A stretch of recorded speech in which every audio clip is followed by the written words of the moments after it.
Dinner for shoes, please. Hello, welcome to Dinner for Shoes. Happy Earth Day. I love talking about sustainability and all of the good things, all of the ways that we need to make fashion better. So this Earth Day episode is special. We do have a special guest today. We will be talking to Malka Goldfein, who founded Brie. Brie is an online thrift store. It is very well done. I think that you will absolutely love it if you go on. And also, I sourced this Moschino goofy sweater from there, which is so me.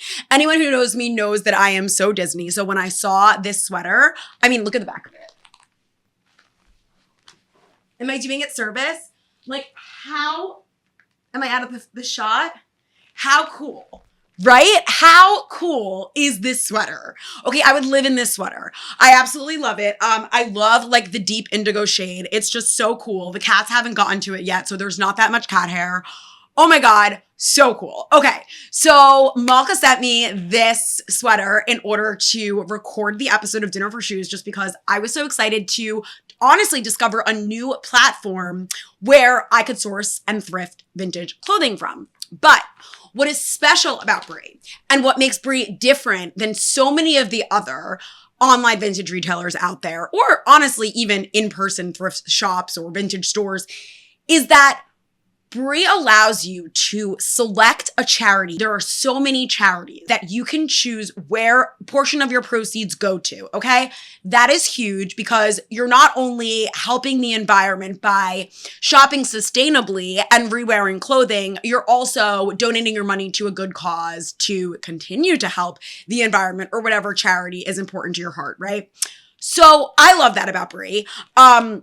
I also think that Brie is cultivating like a really real and like raw community that I think Malka, as she's going to talk about, really would like to appeal to people where sustainability is at the heart of the reason why they're shopping. And I think when you go to the site, you will be welcomed in that way if you are one of those people, and you will totally get it. I did as soon as I went on the site. So I'm really excited for you to listen to our conversation. I'm really excited to try Malka's favorite dish. I'm excited to talk a little bit more on fashion and sustainable shopping for Earth Day, which I always try to do. We always try to do an Earth Day episode just to like spread awareness, maybe introduce you to a new retailer that you didn't know about. I just thought you were just tell when I said retailer, and I just love that. Retailer. Are you a retailer? Okay, Trish, come on up. And anyway, let's talk about the outfit behind the shoes, because obviously all of these pieces have something to do with sustainability for me, or honestly just looking really cool. In the case of these J.Crew patent pants, I was like, I need to play up the top. I need to play up the vintage sourced top. So I'm going to do that. And this is actually a collaboration, I believe, between H&M and Moschino. So I just feel really lucky to be wearing it because one, it's sourced sustainably, and two, I don't have any other Moschino shit in my closet. So awesome. Now these shoes, I don't know if we've done them before. Obviously I had to match them to the orange plate because they have like the fiery orange stripe. I am obsessed with these. And the reason why I chose to wear these is because I've had, they are from a sustainable brand, and we're going to get into that, Havva, but I've had them for so long and I refuse to retire them. I think they almost look cooler worn in, which I think is a huge part of shopping sustainably, and we're gonna get there. Okay, microphone. Jeez, did you agree or not agree? Actually, I guess that would have been a nodding your head up and yes and down. So great. So these are just really cool. They're dear to me. They'll always fit me because my foot isn't going to grow anymore. So I love that. I also had to style them with my Dooney Bourke. This is very old. Oh my God, I think I got this in like middle school. And I think I've talked about it before, but the zipper is rainbow. I've definitely talked about this on an episode before. It's all coming back to me now. And it's all coming back. It's coming back to me now. Girls, you come back to me now. Okay, so I had to bring this. I just needed to add like a little quirky, eccentric kick here. This is so vintage. This reminds me of my middle school days. We'll also never retire this. Sometimes you really do just need a wristlet. Does anyone else? So I just loved that. And so on top of these shoes, which I'll remove now that we talked about them, I just also loved that I had to like put this here just to pose with it. I know this isn't vintage, but like DVF or Target, this goes so well. And then with the purple, and it matches my purple, and then the purple, and then, oh my God, purple. Okay, we have purple everywhere. I have nothing in that cup. Nothing in that cup. So the pictures that you see of me posing with the shoes, like nothing in that cup. Nothing. But whatever, okay? Don't judge. We're gonna have something on this plate aside from a shoe. We already had the shoes on the plate. So, all right, what else am I wearing? So I said I'm wearing these J.Crew patent pants. I will say, if you like leather, and it's about to be the end of leather season, sure, I guess. Really, I don't believe in seasons for particular items of clothing, but these are so cool. And I was about to say rad. The way that these pants look like I should describe them as rad. They're available in petite sizing, which I really like. I like that J.Crew does that. J.Crew also has such cool vintage shit that I just had to like nod to them in this episode.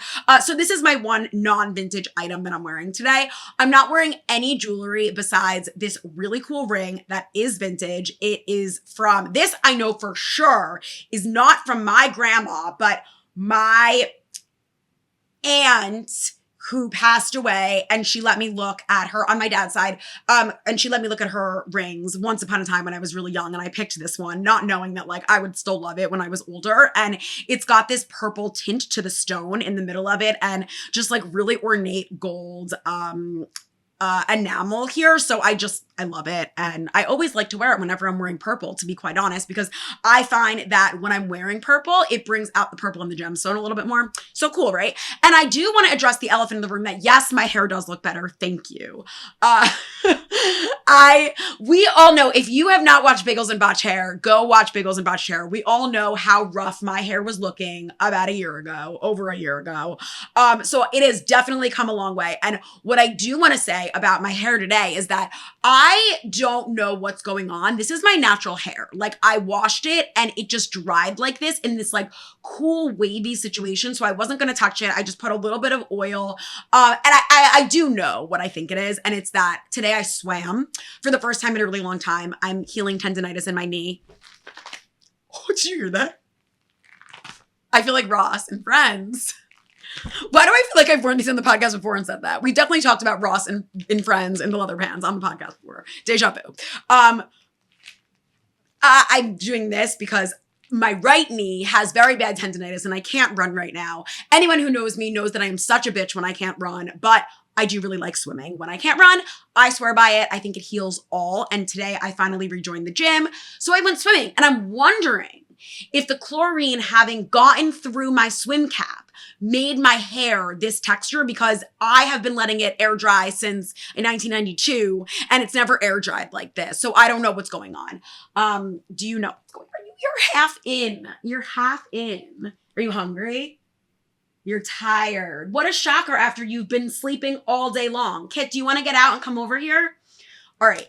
Well, I actually want you to go listen to my interview with Malka, because I really think that you're going to enjoy learning all about Brie. And also, I think something that is really important to Malka, and we talk about in the podcast, is just how I really liked the specifically, and I learned this from her, how social media is contributing to this disposable fashion industry that we need to stop. We need to stop fueling it. And social media, OOTD, all of these reels on social media that kind of encourage you to shop new and shop fresh and always have a new outfit are contributing to this disposable culture. And you're going to hear a little bit about that when you go ahead and listen to the interview, which is a very important conversation to have during Earth Day. So find out about Brie, find out about all of Malka's tips. And then when we come back, we will try her meal. And I'm also going to share some of the most sought after luxury designer luxury designer items that everyone is searching for right now in 2025 that you can find cooler versions of on vintage sites or on sites that are kinder to the environment. And we're going to go through that. Okay, so go ahead and take a listen. Years ago, I worked for an electronics e-commerce website, which is where I fell in love with the retail space, with the consumer space. I worked on their website design. I was head of design and marketing for their company. We launched product lines. One of the product lines that we did was this kids tablet with parental controls before that was even a thing. So before Amazon decided to compete with us, we were in the top selling tablets on Amazon. I got that tablet onto the Wendy Williams show. We gave everyone in the crowd, you get one and you get one and you get one. So it was just like a really fun time in my life where I don't know, it's just like where I really like started loving the retail space. Then I went on to be a professor at Tura College where I taught branding and graphic design. And I basically taught the students how to make really like beautiful, appealing brands.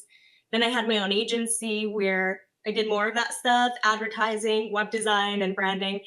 And it was always a little sad for me because you would like design this beautiful website, this beautiful brand, and then you would give away the keys. And you'd be like, here, run with it, It was always hard for me to not be in the driver's seat. And I always knew that I would probably hop into the retail space myself.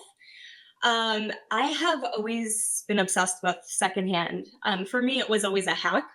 As a kid in high school, I didn't have a lot of money, but I always like appreciated the great brands, like the nice stuff. And that was like my hack to get it. You would buy those like nice pieces for like a fraction of the price, like what you would spend at H&M and Zara. Mm-hmm. So that's always been like an obsession of mine. And till this day, I think probably like 95% of my wardrobe is secondhand, really good brands. I mean, it's just like a fun thing for me. It's just like, I always brag, like, oh, I'm wearing Kate Spade dress. Guess how much it cost? And people are like, oh, I don't know, like, this amount. And I'm like, no, it was actually $35 or $40. And I always like get like, I get a kick out of their reaction. And it's just, I don't know, it's just funny to watch. And I just enjoy that. And my daughter's wardrobe is all secondhand. She runs around in Marc Jacobs for $20. She's like a well-dressed kid, but that's always been like my hack in life. I wasn't always like into sustainability, but that's how I started out. I absolutely love that. I feel like I used to think of it as a hack too. Like when I went to college, I kind of discovered thrifting because I was in New York and I obviously was always a fashion person and was so obsessed with like all of these brands like Marc Jacobs. Actually, my first dress I thrifted was like Marc Jacobs and I still have it. And I did feel like it was like a hack, a way for me to like wear those luxury brands that everyone else was wearing that I was finding at like Beacon's Closet, But I love that you're starting your daughter young. Like that's amazing. So she doesn't even know. She doesn't even know where her clothes comes from, but she will. Yeah. She will when you tell her when she gets older. Yeah. So what's behind the name Brie? So when I was thinking of names for the company, some of the companies that I was really obsessed with name-wise is like the Billy Razor shaving company. It's like a cool tomboy name, like you could think of Billy like as a cool girl. Yeah. Zara is a girl's name. Alexa, Amazon Alexa is a girl's name that I loved. Siri, Apple Siri. So I really thought that like it's very powerful to have like a female name, but something short, something cool. Nothing like outdated like Margaret or Gladys, something like very modern. Like if you actually personify Brie and you would think of her as a girl, like Brie sounds like a confident, cool girl, someone who's just like, just well-dressed, put together. Like Brie sounds like a person that you would want to hang out with.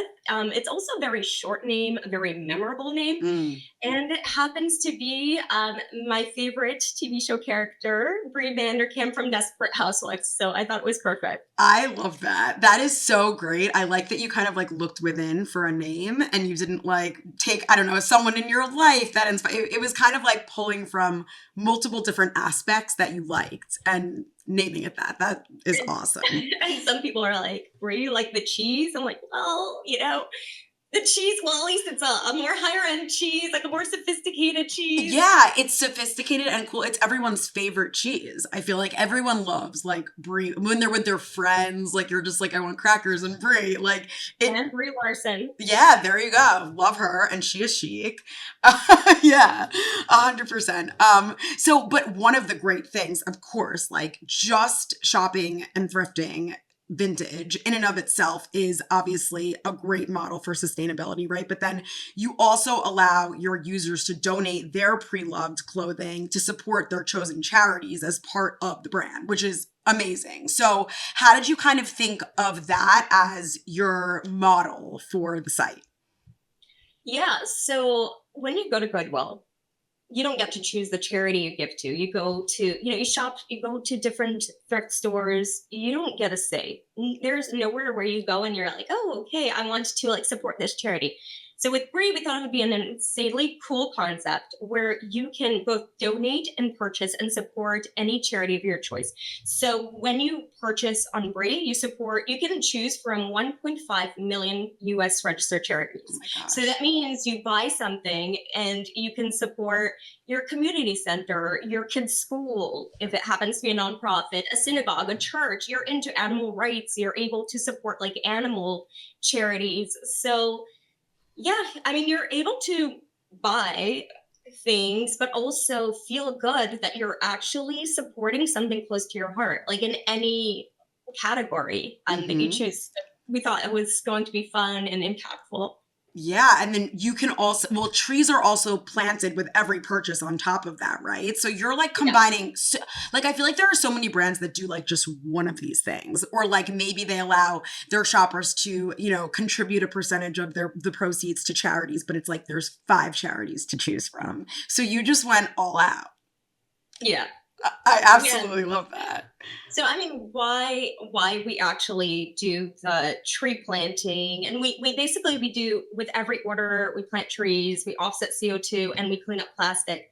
And the reason why is because I mean, let's just talk about trees, right? So 200 million trees are cut down annually for fabrics like viscose, rayon, lyocell. They turn it into wood pulp. Think about it. It takes 30 years for one tree to grow back. We're like the deforestation. Yeah. It's just like it takes like what days to like, demolish an entire patch and 30 years for that to grow back.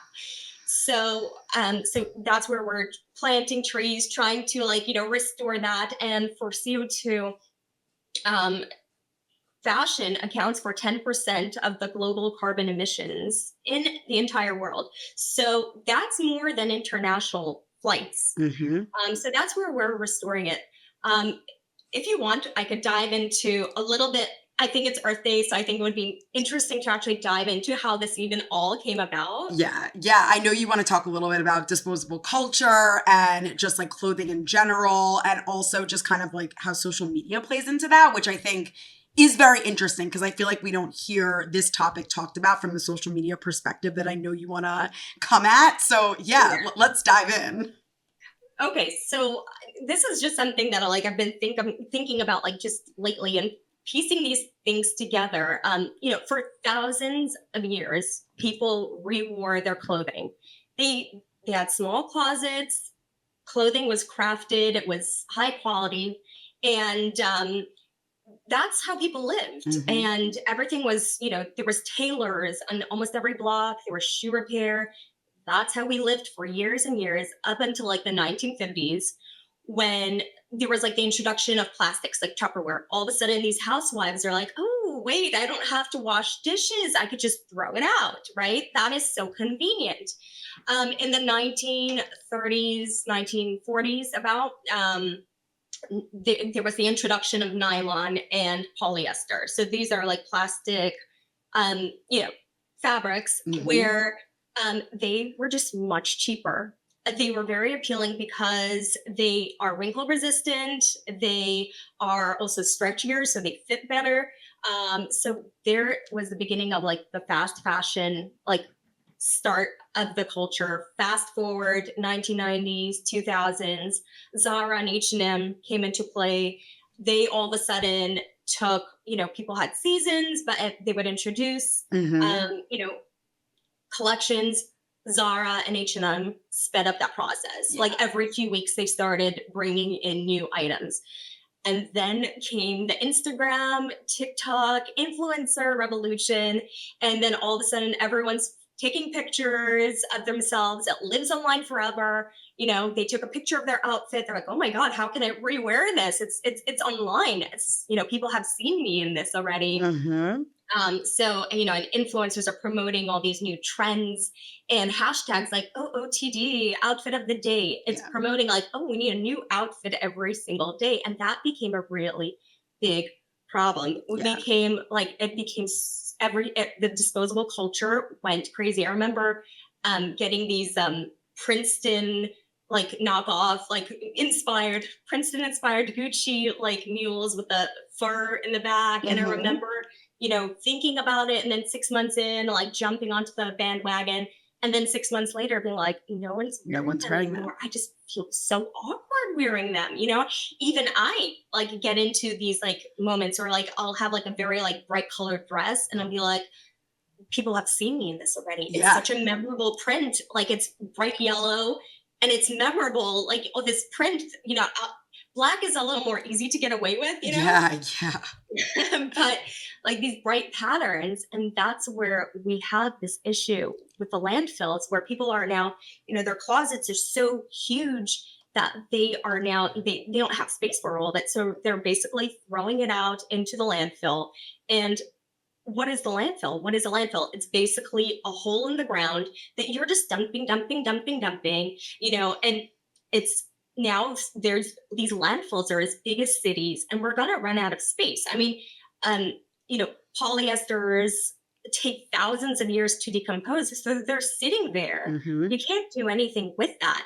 And yes, cottons and natural fabrics can take like 10 to 30, 40 years to decompose, but still it's a long time. And we're going to run out of space. I mean, this whole disposable culture literally just came about in the past 100 years. Until then, we actually, reused our stuff, and clothing got passed down from generation to generation. Like I'm not going to my daughter and be like, choose from 1,000 pieces, which is going to be like cherished piece to like pass down. Like the old days. Yeah, no, all of that makes so much sense. And Brie is working to obviously try to change that among other sites, but obviously not enough. And I feel like that's your point. And I mean, I just think it's so interesting to think about the way social media moves so fast and the way influencer culture has kind of like sparked this cycle, right? And like contributed to it. So just to play devil's advocate here, I know obviously one of the great things about Gen Z is that they are interested, at least a portion of them, in sustainability and, vintage clothing, at least if it's not re-wearing outfits. So how does Brie aim to use social media to not post those OOTDs and suggest that there always needs to be newness, but to kind of like target that demographic that is interested in purchasing to be sustainable? So Gen Z happens to be not just vintage; they love thrift. Like the grandmothers, like my grandmothers, like who died in that? Why are you buying secondhand? Like I hope you sterilize that, right? That's the older generation. The new generation does embrace thrift. It is actually projected to overtake fast fashion by the year 2030, and it is a very big growing industry. Yeah. But when you do look at TikTok and all these influencer videos on Instagram, it's always like unboxing new things, unboxing this new item, unboxing this new item. It's always new things. And I think I would love to see both on Brie's platform and on other platforms and collaborations with other influencers. I would love to see a more push to like not only like new stuff, we have stuff that we can like secondhand reuse. It's not only good for the environment, but we also, I don't think people really understand the issues of like just buy new. It's just like, it's non-ending. We can't, like, we have to like fix the problem that we just created. And it has to be something that the influencers should see, that it could be impactful, but it's also cheaper. There's so many, it's exciting to buy secondhand. You never know what you're going to find. You can find things that are out of stock, out of stock, very unique pieces that no longer are found like online. You can actually get secondhand. So there's so many benefits that I think that I would love to see influencers take on. Yeah, absolutely. I think one of my favorite things in that regard is like if you find a piece that you really love, I like to use, and I know other people do this too, but like Google Images to see is there anything available that looks like it but that you can buy from a vintage site. And my personal opinion is always that the vintage piece is going to be cooler, and you can find something like it that is going to be reworn or thrifted. But yeah, I think that like if influencers normalized it a little bit more and talked about it a little bit more, it would help. Yeah, I definitely think so. Yeah. Now, does Brie think about collaborating at all? Because I know collaboration between like fashion brands and influencers is obviously a very big thing, and it's a way to get more influencers involved in the act of thrifting. So what would like an ideal collaboration or a dream collaboration be like for you? Okay, if we could collaborate with anyone, it would probably be Zendaya, because she's like the queen of thrifted and vintage on the red carpet. And she's stunning. 100%. And she has a huge following on Instagram. And I think Sarah Jessica Parker, who was like the OG vintage thrift, I think she's the one who like really started making it cool. And I think those two would probably be in my top like bucket list of people to collaborate with. I think that's awesome. And I think it's great that you said people who are already interested in why it's important to rewear clothing. And also just like you said, how cool it is. And like these clothes, and I think this is like the best part about it, have been worn by other people and like have helped other people make memories. And then you get to make your own memories in them. It just kind of personifies the clothing and it makes it really unique. So I think those are like very awesome. Also, they're both people that love fashion, like to the core. So. Did you say old people? No, I said they're both people that like love fashion. People.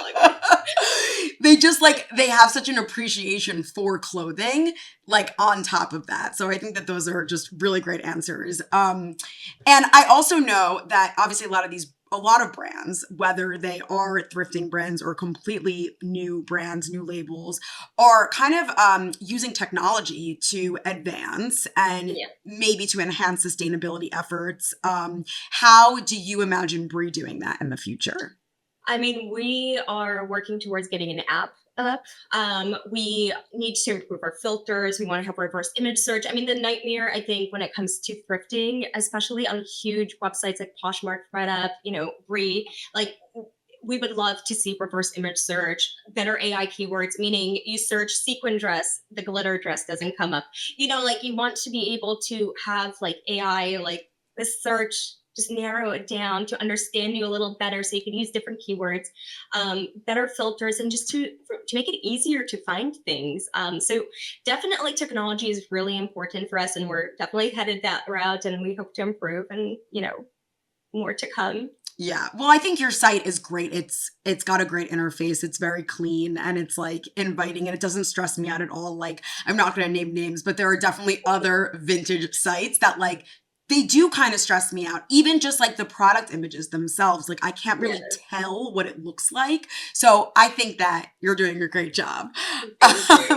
But what has been like, you obviously, your career path is definitely very impressive. And it's interesting too, because you didn't always like start off in fashion and dream of this one thing that you're doing now. So I guess what has been your most rewarding experience since launching Brie? And how do you find that like that's inspiring you to keep going?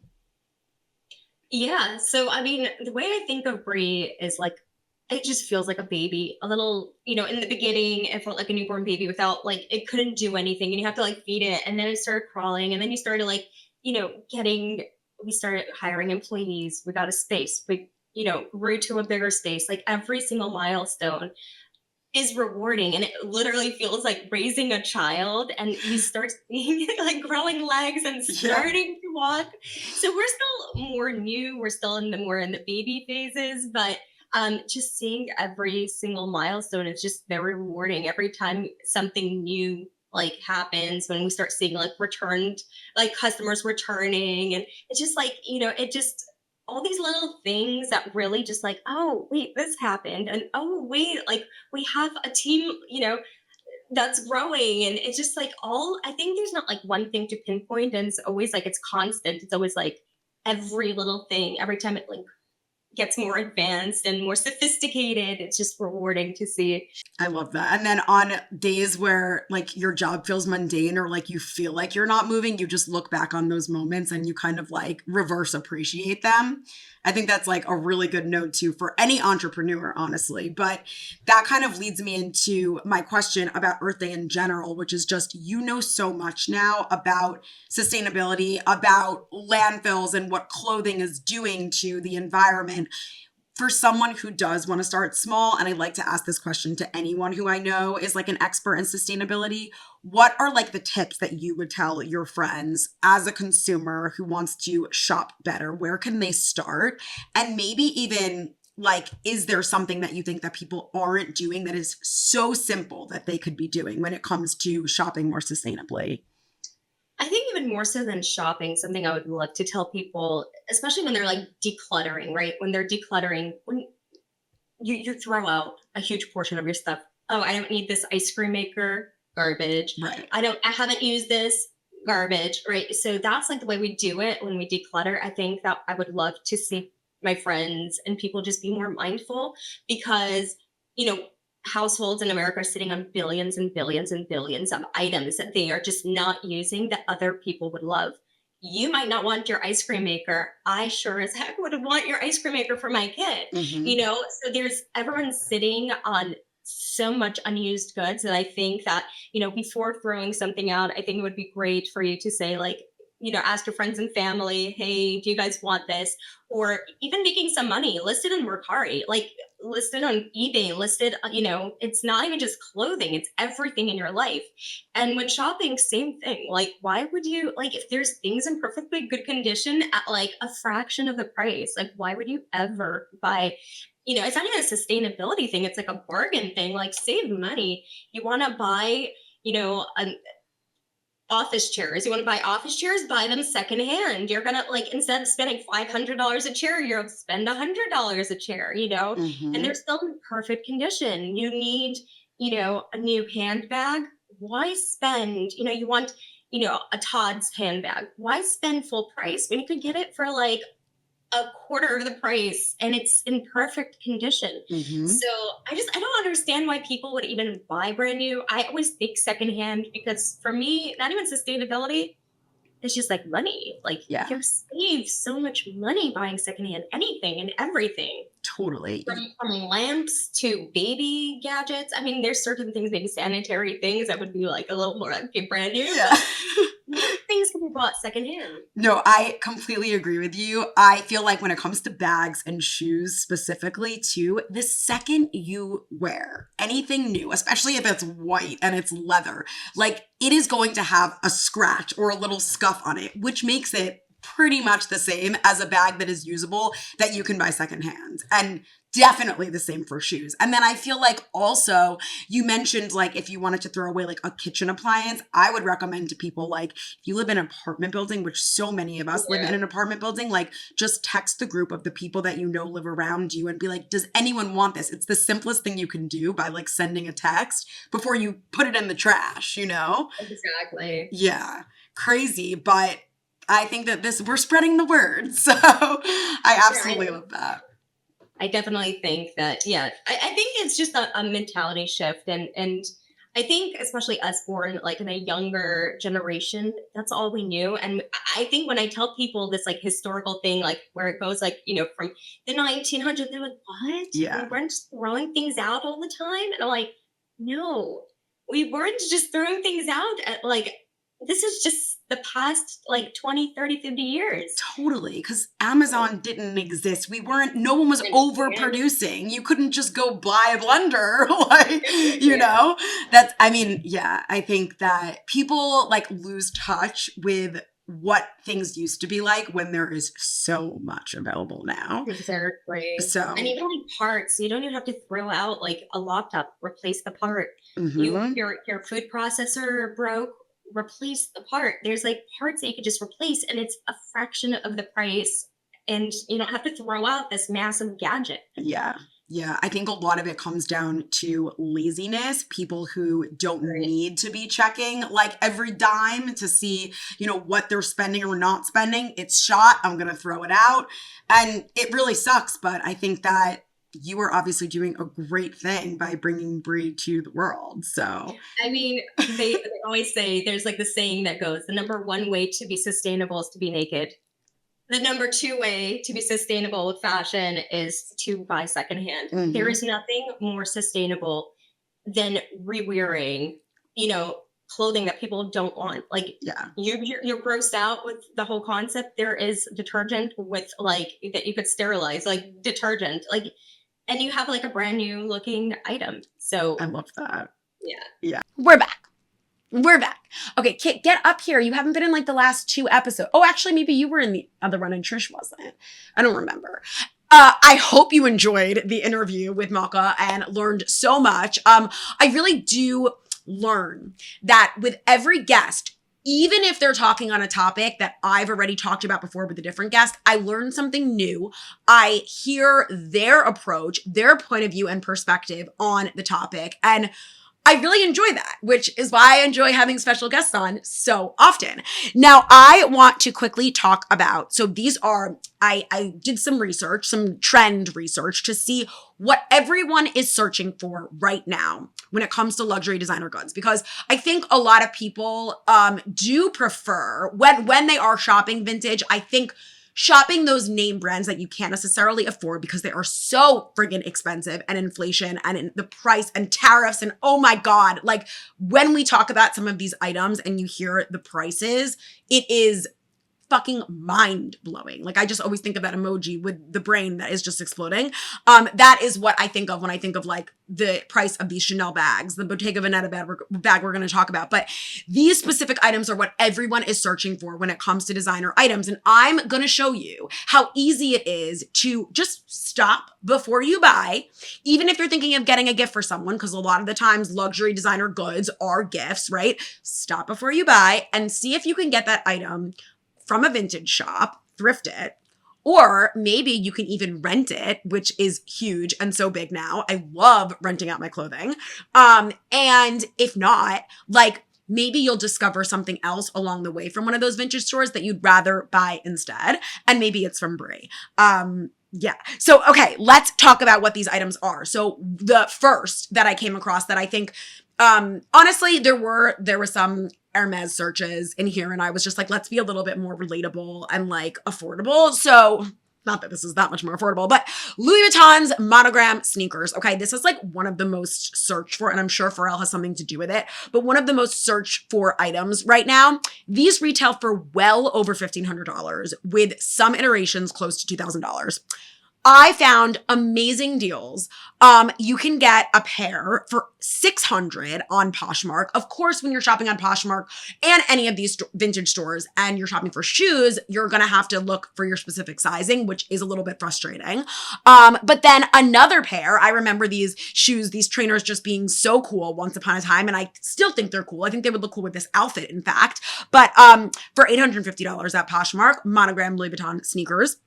And then there's even a pair for $389 denim Louis Vuitton monogram at Mercari. Really cool, right? When you can find those things. And like, who wouldn't want a pair of denim monogram sneakers?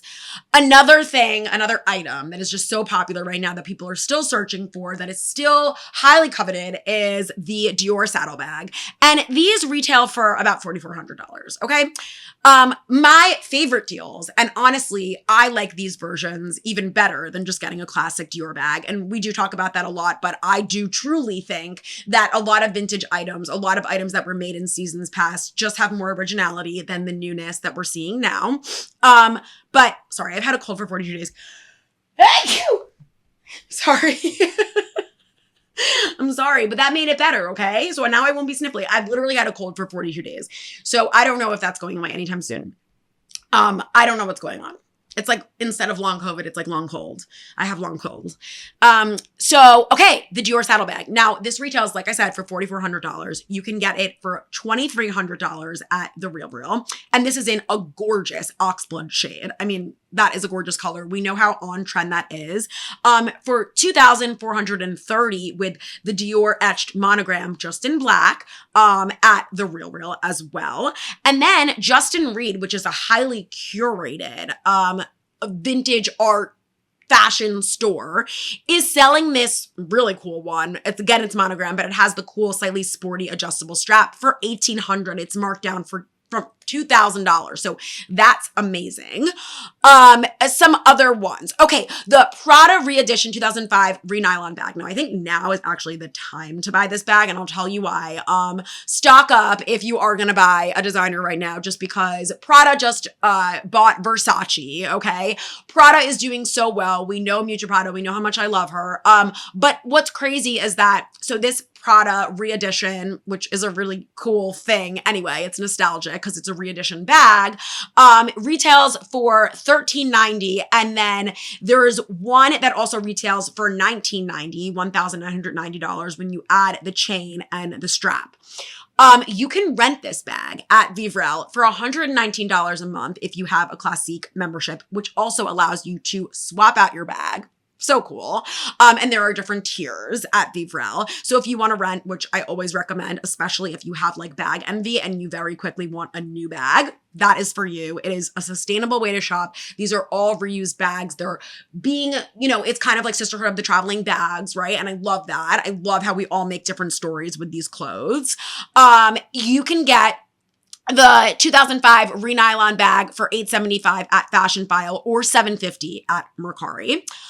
Bottega Veneta, and Bottega Veneta is always popular, but I didn't know that the Andiamo Raffia tote is one of the most searched for bags right now. I do really like this tote, but the small retails for fucking $4,800, okay? You could rent it at Vivrel for $219 a month with a couture membership. You can buy it, if you want to buy it, for $3,700 at Fashion File, which is still a heck of a discount, or for $2,935 at Rebag. And then finally, as much as I think Chanel is like very much in an in-between moment, people are really excited about the Chanel 25 bag, which is the most exciting bag drop from Chanel in 2025. And Dua Lipa and Jenny star in the campaign. They are Chanel ambassadors, so I think that makes it a little bit more exciting. But the small alone retails from $5,500 to $6,000, okay? That is sickening. And I found some really cool Chanel bucket bags that I would rather have than these new ones that honestly, while they are like triangular and geometric and awesome, and they come in pretty colors, I would rather have a piece of vintage history. And one of which retails for $2,500 at Forward Renew. And this is just a really cool black quilted bag, right? And then we've also got one that would literally match my plate from Fashion File, 1705, and it comes with a little pouch inside. Would rather have that orange Chanel bag any day than this new 25 bag. And I'm not like hating on the Chanel 25, but like this is a caviar bag. It's vintage. It's really cool. And it would go with everything on my table. Oh my God, you guys did not tell me that this is like totally wrinkly. Okay. And then finally, you can rent a Chanel bucket bag for $219 a month with a couture membership. And I personally just think that this shade of tan is super chic. So there you go. There you have it. Those are like simple swaps you can make and you will be so happy, I feel like, because you are watching your carbon footprint. You are being more conscious. You are honestly bringing new memories to a piece of clothing, which like, yeah, Sarah, clothes, you always personify clothes. I get it, but like, I love doing that. And it's so true. Okay. Now I want to try Malka's favorite meal as an ode to her, as I do with all my special guests. And I'm very excited to see how it's going to look because in the DoorDash photo, it did look really lavish and expensive, which I think is what is cool about shopping vintage is you can almost like get that for less. Okay, let's see if it looks like it did in the picture. Oh, there we go again with Ross. I need like the baby powder, you know? Okay, yes, absolutely, yes. Yes, absolutely. This looks so good. I almost feel weird having it with plastic, but this is like a silver plastic fork. And I think that that's cool because it kind of goes with my outfit and like the shininess. And I don't even know one where I ordered this from. Is it the District? Shit. How do I not know? Ay, Sarah. Like when you forget things, it's because I was looking at all the different tartare options. Malka's favorite, so spoiler, Malka's favorite meal is beef tartare or salmon/tuna tartare. I went with beef tartare because I haven't had beef tartare in a really long time. And I saw all of the yolks, okay, all the little baby yolks on this beef tartare and the bread. And I was like, oh my God, that looks so good. Like that looks so cool.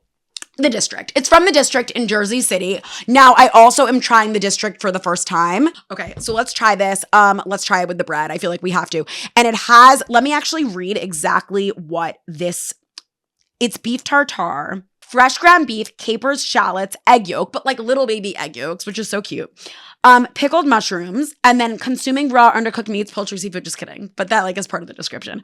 It may increase your risk of foodborne illness. I already have nasal illness. So, all right, let's go for it. Let's go for it. I love that did I say caviar? No, there was another one I was considering that had caviar. Oh my God. Oh my God. I mean, I've never had an egg yolk this small. I'm so excited. Wow. That is like a flavor friggin' party in your mouth. I'm so intrigued by this. Okay, let me try it without the bread. Is this like confusing me? Wait. Okay, this is really good. And I was a little surprised, honestly, this was Malka's favorite meal, but now I kind of get it. If you get it at a good place, you know what I mean, Trish?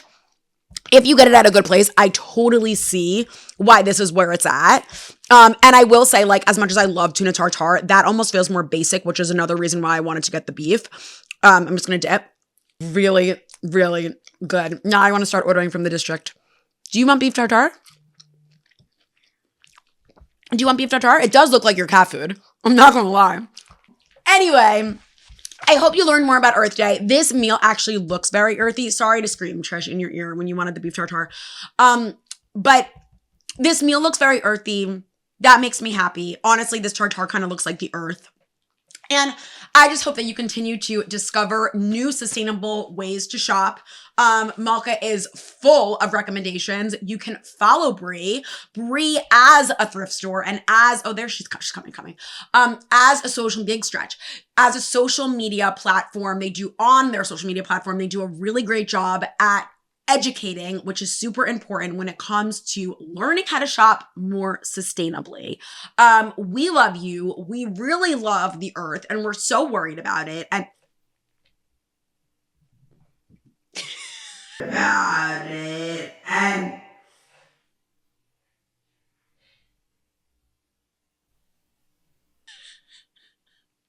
Trish is looking at her like, you're going to eat that piece of bread, Kit? I really hope that you got that on camera. Oh, me, that I got that on camera because no one else is in here with me. And Nick is at a bachelor party. Okay, I love you guys. Happy Earth Day. And we will see you next time. Bye.